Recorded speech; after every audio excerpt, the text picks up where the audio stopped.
Fall time is the best time for seeding, and a lot of you guys out there want to know what is the best perennial ryegrass, and you've got it divided by 3 different choices, or even 2 different choices: the barenbrug RPR or the Knorr Elite Turfgrass. And I have spent the last season planting 3 different species of grass in my lawn.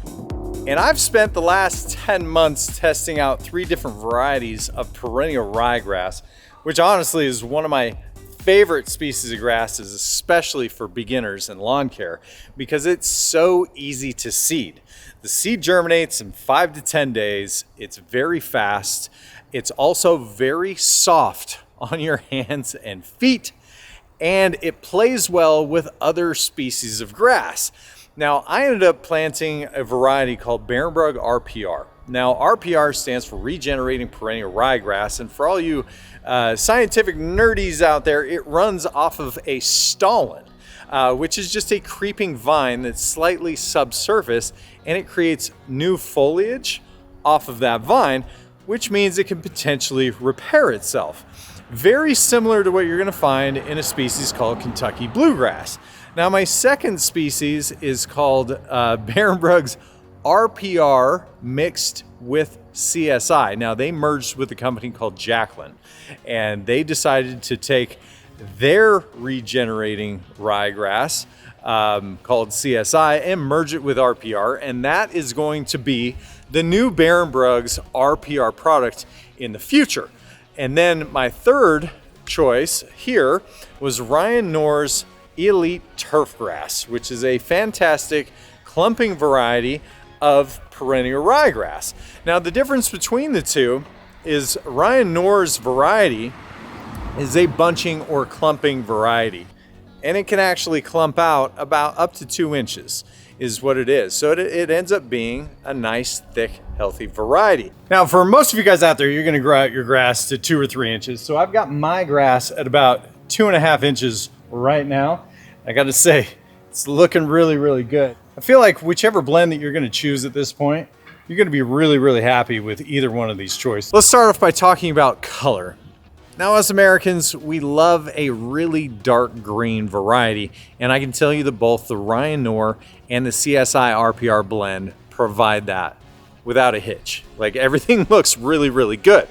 Now, coming over here to where the cutoff line is between the Knorr and just the single varieties of RPR, you'll notice that the RPR is not as dark as the Knorr turf variety. And I don't know how well this is going to show on camera, so give me a sec as I make a few adjustments. And I think that's about the right angle.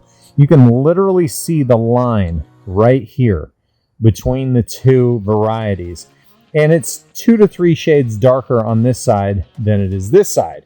Then when we get to the line, which is right here between the CSI RPR and the Knorr Elite Turfgrass, you're not going to see a color difference. This is our RPR blend.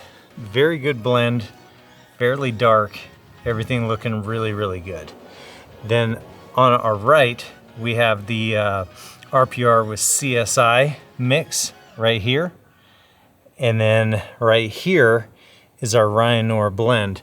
Now, I want to give you a few different angles, because the funny thing is on the concrete, it appears that the RPR is definitely the lightest. The RPR CSI mix is the darker between this Knorr Elite Turfgrass and the RPR. It's not by much. Let me know in the comments what you guys feel. Comment A for RPR, B for CSI RPR mix, and C for the Knorr Turf Elite. Now, as far as dog urine spot goes, perennial ryegrass just doesn't do well with dog urine. It's gonna fry out. There's just nothing you can do about it. It's not gonna matter if it's Knorr's Turf Elite, barenbrug CSI, whatever elite ryegrass you want. It's going to be susceptible to that. Part of the thing that I absolutely love about perennial rye is the softness that you get out of this grass. And that's also its biggest positive and its biggest downfall. When it comes to fertilization, iron applications, it soaks it up and you're gonna see results in 3 to 5 days. Even use of fungicide, it takes it and it uses it very quickly because it is a softer grass. So when you're doing applications, especially foliar, when you're spraying, it's gonna soak it in very, very quickly. But as far as dog urine spot goes, neither one of them take the cake. But on this one where Royce kind of did his magic, the nice thing is that clumping variety, really, it was coming out to about right here all the way around, and it bunched itself in.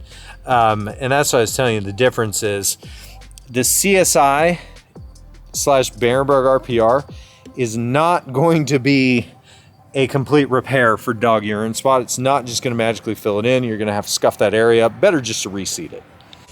If we look at the major differences between the Knorr Turf Elite and the barenbrug CSI RPR mix, there's not a lot. The major difference is just the thickness of the actual grass on how tight together each one of the blades are.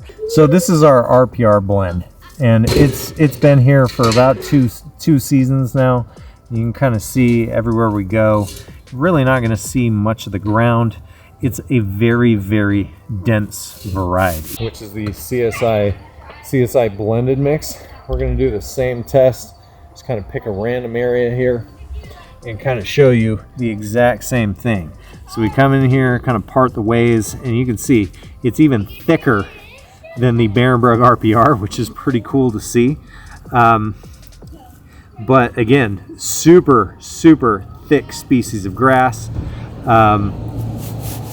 Not much more you can say about that. Now, we're just gonna cross the transitional border.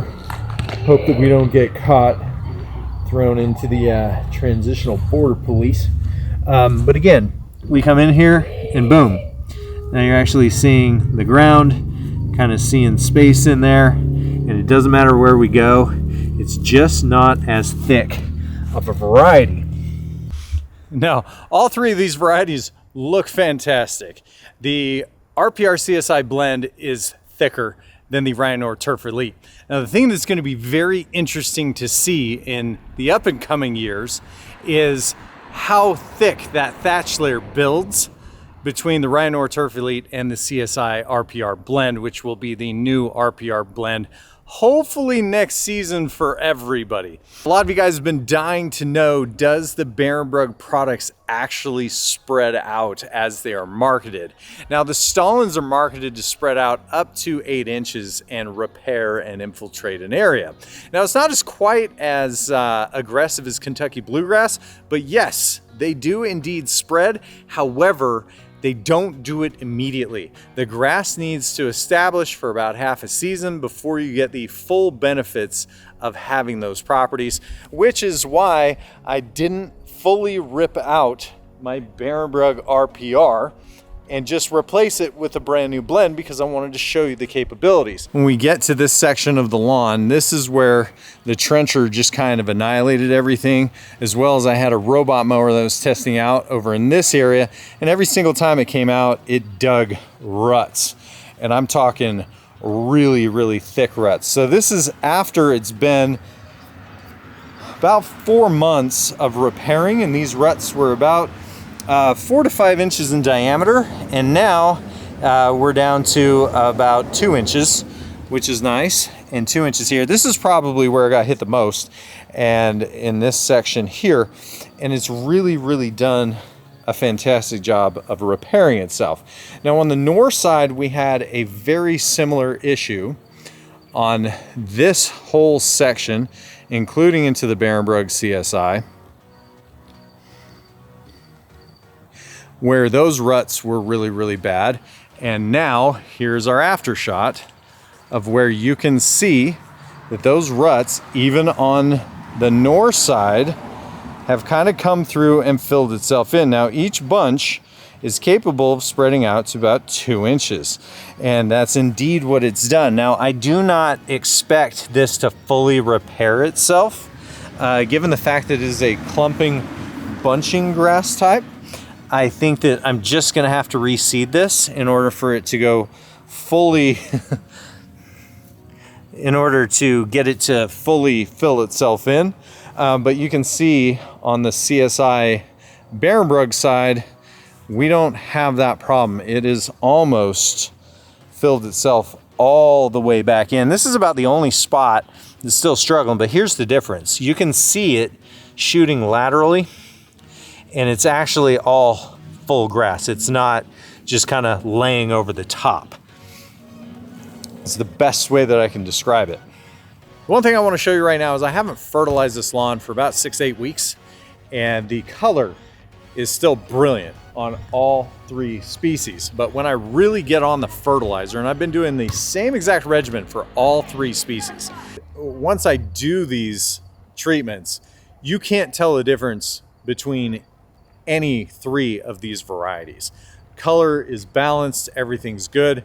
And like I was telling you earlier, the most satisfying thing about perennial ryegrass is how fast it reacts to products that you put down. Now I gotta say, this is one of the more fun projects that I've ever done. I want you to comment down below, if you were to pick one of these 3, which one would you choose? For now, I'm enjoying all 3. It'll be very fun to see what the future holds. But in the meantime, guys, if you have any questions, comments, or concerns, hit me up in the comments down below. You know I'd love to help you guys out. Until next time, guys, this is the Pest and Lawn Ginja. We're slaying lawns.